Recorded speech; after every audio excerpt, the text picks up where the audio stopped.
नमस्कार, स्वागत है आप सभी का हमारी बेहद खास पेशकश ईटी 9 स्वदेशी खास मुहिम शेयर बाजार सबका अधिकार। मैं हूं आपके साथ कविता थपलियाल और मेरे सहयोगी प्रशांत पांडे और पूजा त्रिपाठी मेरे साथ जुड़े हुए हैं और हम तीनों मिलकर अगले आधे घंटे आपको बताएंगे कि शेयर बाजार में भले ही आपको निवेश की शुरुआत करनी हो या कोई स्टॉक खरीदना हो, क्या रणनीति हो आपके लिए, क्या हो मुनाफे की योजनात्मक तरीके से आगे बढ़ने की रणनीति, हम बताएंगे आपको हमारे खास मेहमानों के जरिए। और ये शो खास इसीलिए भी है क्योंकि आप अपने सवाल हम तक पहुंचा सकते हैं और इस शो में हम आपके सवालों के जवाब लाइव आपको दिलवाते हैं। करना बस आपको इतना है कि एक क्यूआर कोड आपके स्क्रीन पे फ्लैश हो रहा है, इसको स्कैन कर लेना है। स्कैन करते ही आप एक व्हाट्सएप नंबर से जुड़ जाएंगे, वहां पर अपने सवाल छोड़ दीजिए। सवाल जैसा भी हो, शेयर बाजार में अगर आपको कोई लक्ष्य के मुताबिक निवेश करना हो या कोई स्टॉक स्पेसिफिक सवाल हो, तो स्टॉक का नाम लिखें, किस भाव पर खरीदा है, कब तक रुकना चाहते हैं, तमाम डिटेल्स है ताकि हम अपने एक्सपर्ट के सामने आपके सवालों को रख सके। और यूट्यूब पर भी सवाल पूछ सकते हैं, इनफैक्ट कोई भी सोशल मीडिया प्लेटफॉर्म हो वहाँ पर हम लाइव हैं। खासतौर से यूट्यूब पर आप बहुत देखते हैं हमें, तो इसीलिए कमेंट बॉक्स पे अपने सवाल छोड़ दीजिए ताकि वहाँ से आपके सवालों को शो में शामिल किया जा सके। तो बहुत ज़्यादा समय हम नहीं बताते हैं क्योंकि हमारे मेहमान आज हमारे साथ जुड़ चुके हैं। खास मेहमान तनिषा अकेडमी के नितिलेश पावस्कर, वेंचर सिक्योरिटीज़ के विनीत बोलिंस्कर और साथ ही chartanalytics.co.in की फोरम छेड़ा हमारे साथ जुड़ गई हैं। आप तीनों का स्वागत है हमारी इस बेहद खास पेशकश में। और सीधा दर्शकों के सवालों की ओर रुख करते हैं और चलिए, रोहित गुप्ता का मैं सवाल लेना चाहूंगी, शायद फोन लाइन पर मेरे साथ लाइव भी जुड़ चुके हैं। रोहित, गुड मॉर्निंग, स्वागत है आपका शेयर बाजार सबका अधिकार में। बताइए किन किन स्टॉक्स पे सवाल पूछना चाहते हैं। गुड मॉर्निंग जी मैम, मेरा सवाल सबसे पहले ये था कि मेरे पास एंजल वन के 175 शेयर्स हैं, ओके 2600 के रेट से, तो उस पे मेरा 1.5 ईयर तक का फोरकास्ट है, तो आपका क्या कहना है उस पे? एक ही है केवल सवाल? नहीं, एक और है। हाँ। एक है अदानी विल्मर के, मेरे पास 310 शेयर्स हैं, ठीक है, अबाउट 390 रुपीज के रेट से, तो उस पे क्या फोरकास्ट है? चलिए तो मैं एक बार फिर से बाइंग प्राइस कंफर्म कर रही हूँ Rohit. Angel one 175, Adani Wilmer 310, जी राइट। और आपको दोनों में ही कितना रुकना होगा? चलिए, कितना? मैं उसमें अबाउट 1 ईयर तक वेट कर सकते हैं। 1 साल का समय आप दे सकते हैं, ठीक है। जी। आपको सलाह दिलवाते हैं और नितिलेश आपके पास मैं आऊंगी, बताइए दोनों पर ही सलाह दीजिए। पहले एंजल वन 175 की इनकी बाइंग प्राइस है। देखो, एंजल वन में अगर हम लोग देखेंगे तो ये अभी एक बेरिश फॉर्मेशन में है, लेकिन अगर ये स्ट्रक्चर पॉजिटिव तभी होगा जिसमें 2650 2660 के लेवल के ऊपर अगर ये निकलता है तो यहाँ से बढ़िया तेजी हमें देखने को मिल सकती है। और मुझे लग रहा है कि आने वाले समय में 2850 से लेके 2900 ये लेवल्स भी देखने को मिल सकते हैं। लेकिन स्ट्रिक्टली स्टॉप लॉस को फॉलो करें 2540, अगर ये 2660 के ऊपर निकलता है तो मेरे हिसाब से ये टारगेट आना चाहिए। दूसरा जो काउंटर था अडानी विल्मार में, इसको क्लोजली ट्रैक कर रहा हूँ। 350 360 ये लेवल के ऊपर जैसे ही निकलेगा तो मैं यहाँ पे क्लाइंटों को बाय देने की कोशिश कर रहा हूँ, क्लोजली ट्रैक कर रहा हूँ। फिर भी थोड़ा सा वेट करना पड़ेगा। 350 360 ये लेवल जैसे ही निकलेगा तो फिर से एक बढ़िया अपसाइड मोमेंटम स्टॉक में हमें देखने को मिल सकता है। यहाँ पे 2600 माफ कीजिएगा इनकी बाइंग प्राइस है। अदानी विल्मर 390 है इनकी बाइंग प्राइस। देखो, अडानी विल्मर में 390 तभी क्रॉस होगा जब ये 360 के ऊपर निकलेगा तो 400 पहला पड़ा होगा। अगर ये 400 अगर ये निकाल देता है तो ये स्टॉक रुकने वाला नहीं है, 550 तक भी ये जा सकता है। तो अभी के लिए होल्ड करें, 320 का एक स्ट्रिक्टली स्टॉप लॉस मेंटेन करें। 360 के ऊपर जैसे ही निकलेगा तो थोड़ा सा क्वांटिटी ऐड करें, फिर पोजीशंस को होल्ड किया जा सकता है। ठीक है, तो ये है सलाह आपके दोनों ही स्टॉक्स पर। चंडीगढ़ से अगले दर्शक हमारे साथ जुड़े हैं, संदीप शर्मा फोन लाइन पर। संदीप जी नमस्कार, सवाल पूछिए अपना। नमस्कार मैम, वास्कॉन इंजीनियर के मेरे पास 1000 शेयर्स हैं एट द रेट ऑफ 77.25। तो इसके बारे में रिव्यू चाहिए था। तो कितना समय आप दे सकते हैं? ये देखते हैं, प्रॉफिट जब हो गया तो निकल जाएंगे। ठीक है, हाल फिलहाल की खरीद लग रही है आपकी, ज़्यादा समय हुआ नहीं है, लेकिन थोड़ा टाइम फ्रेम अगर आप बता पाते तो और बेहतर तरीके से आपको स्टॉप लॉस और टारगेट्स बता देते। वास्कॉन इंजीनियरिंग 74 पर लिया था, आज 3.5% ऊपर ही है, लेकिन इनको नुकसान हो रहा है। 77 के भाव पर लिया था, उम्मीद कर रहे थे और तेज़ी के लिए, लेकिन वो हुआ नहीं और स्टॉक थोड़ा नीचे आ गया है। विनीत जी, वैस्कॉन इंजीनियर्स का स्टॉक है इनके पास, क्या सलाह देंगे? अभी फ़िलहाल करीब करीब 2000 के आसपास का नुकसान हो रहा है इन्हें, लेकिन कंपनी कैसी लग रही है आपको? टाइम फ्रेम इन्होंने मेंशन नहीं किया, कह रहे हैं कि जब अच्छा मुनाफा होगा तो निकल जाएंगे। नहीं, टेंशन करने की जरूरत नहीं है। ये कंपनी अच्छी है और आपके ग्रोथ सेक्टर में है जो इंफ्रास्ट्रक्चर को सपोर्ट करती है। ये ईपीसी कॉन्ट्रैक्ट करते, थोड़ा बहुत डेवलपमेंट भी करते, तो हमें लगता है कि ये स्टॉक में बने रहे, आगे जाके अच्छा प्रॉफिट देगी। तो ये है नजरिया आपके स्टॉक पे। बढ़ते हैं आगे। संजीव बंसल साहब हमारे साथ इस वक्त जुड़े हुए हैं। संजीव जी नमस्कार, कहां से बात कर रहे हैं? आगरा से बोल रहा हूँ जी। बताइए किस स्टॉक पे आपका सवाल है? मेरे 1200 शेयर जुपिटर वैगन के लिए हुए हैं मैंने। ठीक है। एट द रेट 400 रुपए के आसपास। ठीक है। क्वांटिटी आपने कितना बताया? 700? 1200। ठीक है, तो ये हम थोड़ा दुरुस्त कर लेंगे। दूसरा हो रहा है, दूसरा सवाल हो रहा है जी। एक मैंने लिया है, क्या कहते हैं, ध्यान नहीं आ रहा भैया, मैं भी बाद में बताता हूँ, देख के आ रही। कौन सा? ये लिया है मैंने, 1 मिनट होल्ड करो। हाँ,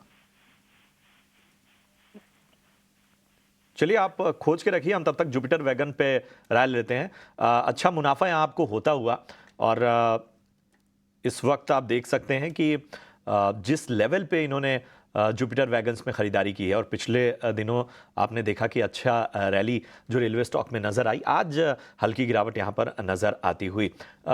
बताइए नीलेश, क्या करना चाहिए जुपिटर वैगन्स में?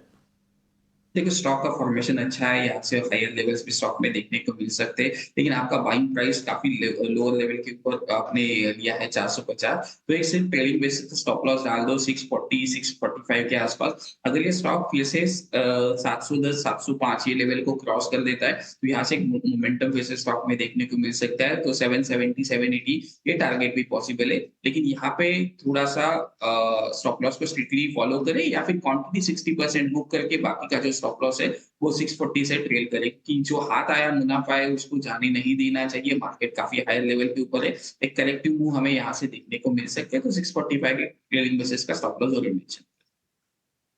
संजीव जी आप हमारे साथ बने हुए हैं, तो अपना दूसरा स्टॉक का सवाल भी पूछिए।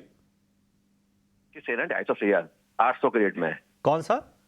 विजय डायग्नोस्टिक्स। विजय डायग्नोस्टिक्स, ओके। किस भाव पे लिया आपने? 800 रुपए। ओके। फोरम छेड़ा जी, मैं आपके पास आना चाहूंगा। बताइए क्या करना चाहिए विजय डायग्नोस्टिक्स में? फिलहाल आई थिंक उनको लॉस हो रहा है, उन्होंने शायद 800 के भाव पे खरीदा है।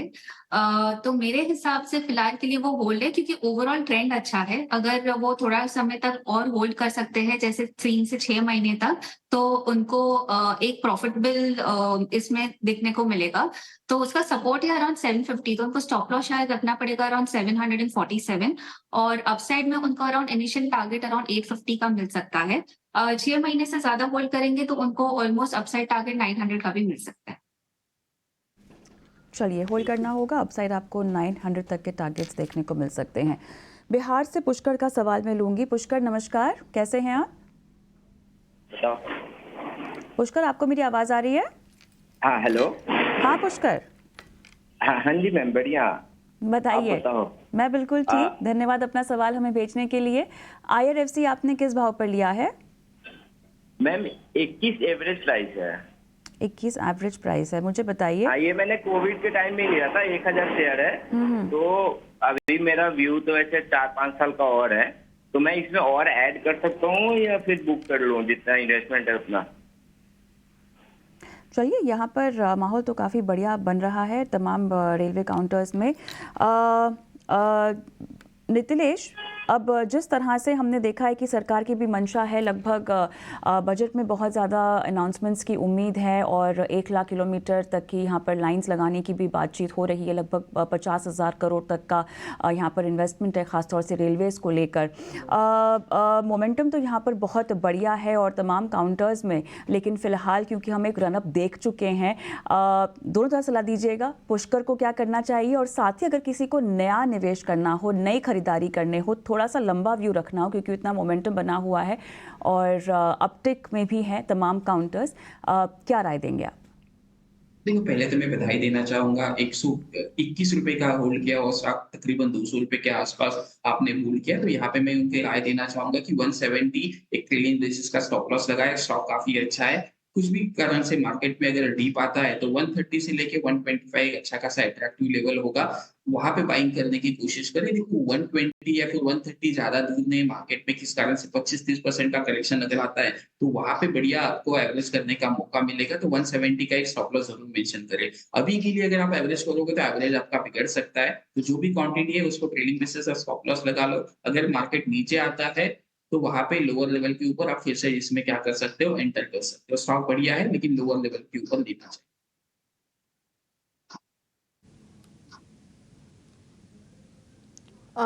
ठीक है, तो ये है नज़रिया IRFC पर आपके लिए, होल्ड करके चलिए स्टॉक को। अगली दर्शक को शामिल कर लेते हैं। हमारे साथ आगरा से दिशा जुड़ी हैं फोन लाइन पर। दिशा जी नमस्कार, सवाल पूछिए अपना। नमस्कार ma'am, good morning ma'am. I have Biocon 3300 shares Good at the morning. rate 313 and I have 313. CESC। दूसरा ठीक है। क्वेरी है CESC 2000 shares at the rate 150। 2000 shares 150, ठीक है। ये आप शॉर्ट टर्म के लिए लिया है कि लॉन्ग टर्म के लिए लिया है, थोड़ा ये भी बता दीजिए।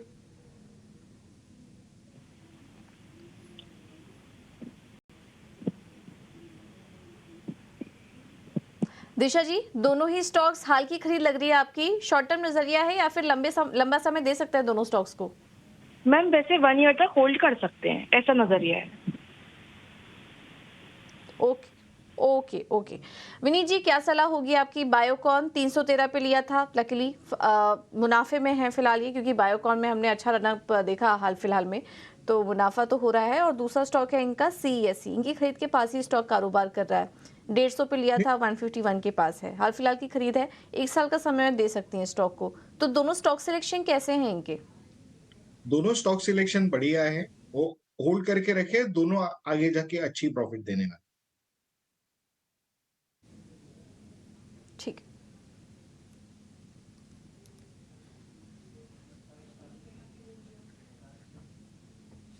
ओके, तो दोनों पर नजरिया बायोकॉन और CESC दोनों पर आपको राय दी गई है। चलिए अगला सवाल ले लेते हैं, और ये हमें हरियाणा से भेजा है चंदर जी ने। रतन इंडिया पावर इनके पास है, 500 शेयर्स हैं और 18.40 रुपये के आसपास इन्होंने खरीदारी की थी। स्टॉक हाल फिलहाल में एक्सपर्ट्स द्वारा रिकमेंड भी किया गया है, लेकिन इनकी खरीद थोड़ी ऊपरी लेवल्स पर नज़र आ रही है, 18.5 पर, और वहाँ से हल्के नुकसान में है ये। इस पर एक बार राय ले लेते हैं। फोरम जी, आप क्या सलाह देंगी? रतन इंडिया पावर पे थोड़ा ऊपरी लेवल पर ले लिया, काफ़ी हल्के नुकसान में है, बने रहना चाहिए या फिर एग्जिट कर ले और कोई और स्टॉक इन्हें आप रिकमेंड करेंगी? क्योंकि क्वांटिटी भी इन्होंने अच्छी खासी ले ली है, 500 शेयर्स ले लिए हैं स्टॉक के, क्या करें? फिलहाल के लिए वो होल्ड कर सकते हैं। उनको एक स्टॉप लॉस मेंटेन करना चाहिए जो है एक्चुअली 18 रुपीज के लेवल पे। तो अराउंड 18 लेवल के नीचे उनका स्टॉप लॉस होना चाहिए, और अपसाइड में वो 20 रुपीज तक देख सकते हैं। तो ओवरऑल ट्रेंड इसका अच्छा है, तो मेरे हिसाब से होल्ड है। सिर्फ एक स्टॉप लॉस मेंटेन करना चाहिए क्योंकि काफी टाइम पे मार्केट वोलेटाइल हो जाती है, तो थोड़ा सेफ साइड पे रह सकते हैं। तो ये है राय आपको मिलती हुई। चलिए कुछ YouTube के भी सवाल ले लेते हैं। अंजू श्रीवास्तवा का सवाल है, और इनका सवाल है पॉलीप्लेक्स पे। 1210 के भाव पे इन्होंने पॉलीप्लेक्स के 100 शेयर लिए हैं। लॉन्ग टर्म का इनका नजरिया है। विनीत जी, मैं आपके पास आना चाहूंगा, बताइए क्या करना चाहिए? पॉलीप्लेक्स में 1210 की खरीद है। नहीं, होल्ड करके रखिए, आगे जाके पेट्रोकेमिकल साइकिल हमें रिवर्ट होते दिखता है, उसके पीछे हमें लगता है कि फिल्म्स वाले भी अच्छे परफॉर्म करेंगे, तो आप इनको होल्ड करके रखें। दर्शकों के सवाल यहाँ पर हम शो में शामिल करते हैं। राहुल का सवाल हम लेंगे। नितिलेश ये कह रहे हैं कि रिलायंस इंफ्रा में और सुजलॉन में अगर लॉन्ग टर्म का नज़रिया लेकर खरीदारी करनी हो करंट लेवल्स में, तो क्या आप इन स्टॉक्स को रेकमेंड करेंगे, और अगर करेंगे तो क्या लेवल्स आप इनको सुझाएंगे?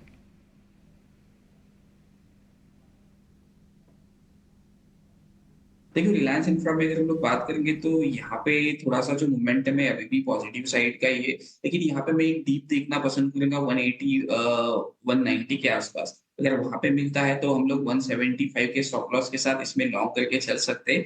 और दूसरी बात रही सुज़लोन की, सुज़लोन को थोड़ा सा मेरे हिसाब से अभी के लिए अवॉइड करना चाहिए, क्योंकि ये स्टॉक जितना मुझे याद है सब लोग इसके अवॉइड करते हैं। तब मैंने कंटिन्यूअसली बोला था ₹7 ₹11, जैसे ही यहाँ से निकलेगा तो यहाँ से एक मोमेंटम बढ़िया पिकअप होगा।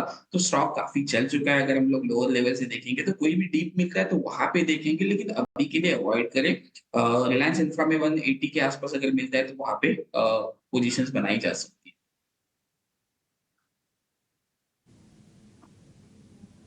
ठीक है, तो ये है नज़रिया सुज़लोन एनर्जी पर। आपके लिए शानदार तेज़ी देखने को मिली थी है स्टॉक में, और रिलायंस इंफ्रा पर भी आपको रिकमेंडेशन दे दिया है।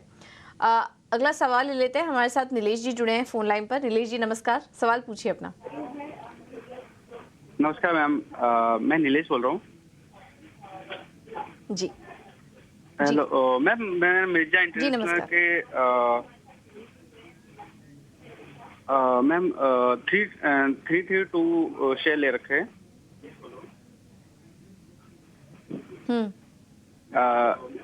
At the rate 60 rupees. Mirza international 332 share 60 रुपये। जी, नुकसान में हैं आप।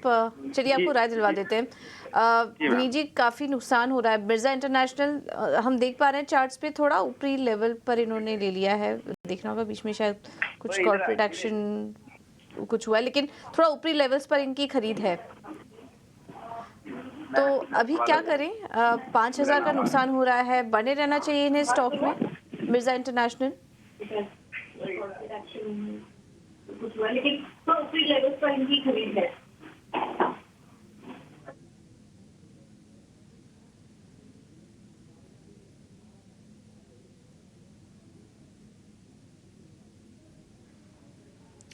विनीत जी, आप सुन पा रहे हैं? मिर्जा इंटरनेशनल पर सवाल पूछा है। 60 रुपए पर लिया था, थोड़ा ऊपरी स्तर पर ले लिया था, वहां से स्टॉक नीचे काफी आ चुका है। बने रहना चाहिए इन्हें स्टॉक में? कुछ रिकवरी की उम्मीद है इसमें? नहीं यार, थोड़ा लॉन्ग टर्म उनको होल्ड करना पड़ेगा। देखिए क्या हो रहा है ना, चाइना से काफी लेदर प्रोडक्शन इंडिया से होने वाला है, लेदर प्रोडक्ट्स का।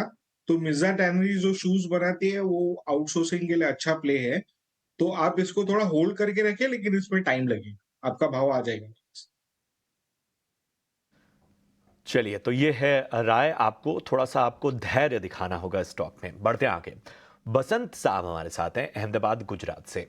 बसंत जी नमस्कार, बताइए किस स्टॉक पे आपका सवाल है? लगता है कुछ तकनीकी खामी की वजह से उनका संपर्क हमसे टूट गया, लेकिन सवाल उनका हमारे पास है और इनका सवाल है जियो फाइनेंस पे। 500 शेयर हैं, 300 के भाव पे इन्होंने लिया हुआ है और इनके भाव से फिलहाल स्टॉक ऊपर है। फोरम में आपके पास आना चाहूँगा। 300 की खरीदी है जियो फाइनेंस में, इनकी अच्छे स्तर पे खरीद इन्होंने की है, मुनाफा भी यहाँ उनको अच्छा होता हुआ। फिलहाल 356 के स्तर पे हम जियो फाइनेंस को देख रहे हैं। आज दबाव भी हमें नजर आ रहा है। बताइए क्या रणनीति होगी 300 के भाव के हिसाब से? एक तो उनका खरीदारी का भाव बहुत अच्छा है और अभी भी उनको होल्ड करना चाहिए। अगर वो लॉन्ग टर्म के लिए रख सकते हैं तो बेहतर रहेगा।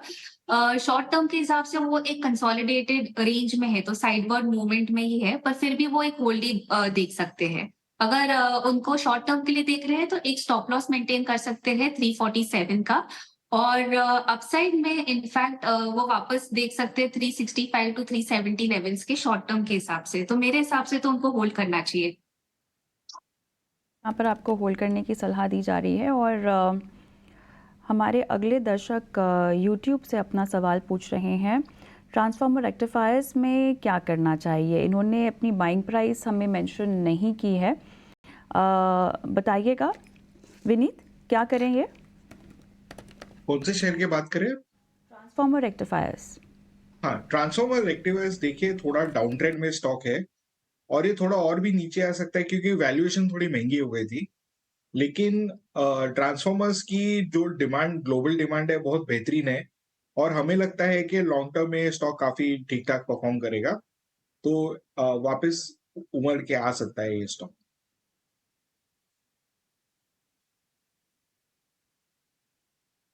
ठीक है, तो ये है नज़रिया ट्रांसफार्मर्स एंड रेक्टिफायर्स पर होल्ड करने की सलाह आपको दी जा रही है। वापस से वो लेवल्स दिखेंगे आपको। एक सवाल हमें यूट्यूब पे आया है हिमांशु सिंगल जी का, और इन्होंने BHEL को होल्ड किया हुआ है। 2600 शेयर्स हैं, 281 पर इन्होंने लिया हुआ था और शॉर्ट टर्म नज़रिया ही है इनका। 296 पर फिलहाल स्टॉक कारोबार भी कर रहा है, तो हल्के मुनाफे में है, नज़रिया शॉर्ट टर्म है।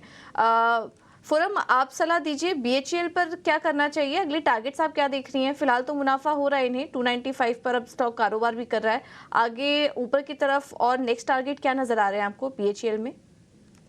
वैसे बिल्कुल उनको होल्ड करना चाहिए। ओवरऑल स्टॉक ने अच्छा किया है, सिर्फ हमने 1-2 महीने में देखा है कि उसका एक साइडवर्ड रेंज में स्टॉक चल रहा है, जैसे नीचे में अराउंड 270 और ऊपर की तरफ है 320 लेवल्स। मेरे हिसाब से वो होल्ड है, उनको चाहिए तो सेफ साइड के लिए वो एक स्टॉप लॉस भी मेंटेन कर सकते हैं 275 का, और अपसाइड में फर्स्ट इनिशियली शॉर्ट टर्म में वो ऑलमोस्ट 310 का टारगेट देख सकते हो और उसके बाद अराउंड 320। तो मेरे हिसाब से उनको होल्ड करना चाहिए। तो ये है आपके स्टॉक पर राय। चलिए, अगले दर्शक ने व्हाट्सएप के जरिए अपना सवाल हम तक पहुंचाया है। इनका नाम है राम, बेंगलुरु कर्नाटका से इन्होंने अपना सवाल हम तक पहुंचाया है। इनका पहला सवाल जो है वो है पक्का लिमिटेड पे। पक्का लिमिटेड के इनके पास 2000 शेयर हैं और शानदार स्तर पे इन्होंने पक्का लिमिटेड में खरीदारी की हुई है। 98 रुपए के भाव पे खरीदा और मुनाफा देखिए, बम्पर मुनाफा इस वक्त इनको होता हुआ, क्योंकि बहुत ही शानदार स्तरों पर खरीदारी की। आज भी हम देख रहे हैं स्टॉक का 2% ऊपर। इसके अलावा दूसरा स्टॉक लेकर आते हैं इनका, लेटेंट व्यू। इसकी खरीदारी इनकी 476 की है और यहां पे भी मुनाफा होता हुआ, लेकिन बम्पर मुनाफा पक्का लिमिटेड में। तो चलिए विनीत सर, मैं आपके पास आना चाहता हूं। पक्का लिमिटेड 98 रुपए की खरीद, जबरदस्त स्तर पे और धैर्य दिखाया है, तो रिवॉर्ड भी अच्छा खासा मिलता हुआ यहां पर इनको। लेटेंट व्यू 476, 476 की बाइंग है। दोनों स्टॉक पे जरा अपनी राय दीजिए। पक्का व्यू पैकेजिंग इंडस्ट्री में पेपर पैकेजिंग करते हैं। पेपर पैकेजिंग पे आउटलुक बहुत ही बेहतरीन है। हाल में ही GST रेट थोड़े दर कम हुए हैं, तो उनको बेनिफिट होगा। और दूसरी कंपनी जो इन्होंने लेटेंट व्यू ली है, मेरा थोड़ा सा IT स्टॉक्स पे थोड़ा नेगेटिव व्यू है, तो आप एक अच्छा स्टॉप लॉस लगा के आगे चलिए ताकि आपके प्रॉफिट्स प्रोटेक्ट हो जाए। चलिए आगे बढ़ते हैं और व्हाट्सएप के जरिए मनोज का सवाल लेते हैं केरल से। और विनीत, IDFC फर्स्ट बैंक 7789 पर इनकी बाइंग है। इन्होंने अपना नज़रिया हमें नहीं बताया है, व्हाट्सएप पर है। बताइए क्या रिकमेंडेशन होगी? नहीं, होल्ड करके रखे। मुझे लगता है कि next round of bullish stream अभी आने वाला है स्टॉक में।